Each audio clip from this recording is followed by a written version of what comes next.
Hi, today I'll be solving the following problem. Suppose you're on a trip and are staying at a large hotel.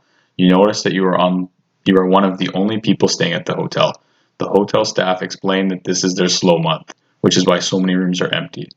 Why would a hotel stay open during a slow month when it seems like the revenue from so few customers cannot possibly cover all the costs of operating a large hotel? What is an example of another business that stays open even when it's slow and its revenue does not seem like it could cover all the costs? To understand why the hotel remains open during the slow months, we need to understand how they perceive fixed costs. From the hotel's point of view, all of the fixed costs such as land, building, and equipment rental is fixed, as they generally sign multi-year deals for these resources. Thus, they look at these costs as sunk costs. Sunk costs are costs that have already been committed and cannot be reversed. So in this case, the hotel cannot just decide to not pay rent for one of the months because it's a slow month. They instead do not let the sunk costs affect their decision making as to if they should remain open.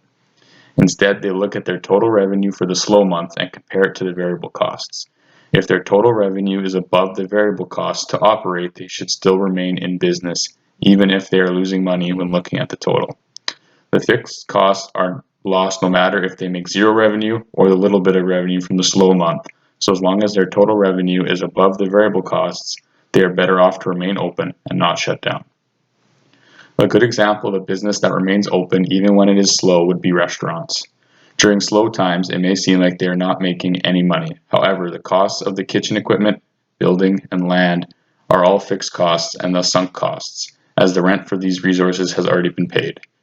Therefore, the restaurant does not take these costs into account when determining whether to stay open or not. As long as the total revenue is more than the variable costs, they can stay in business in the short run. That is why many restaurants remained open with either less seating or just delivery during the pandemic.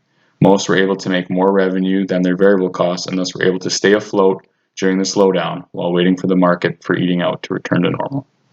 Thank you.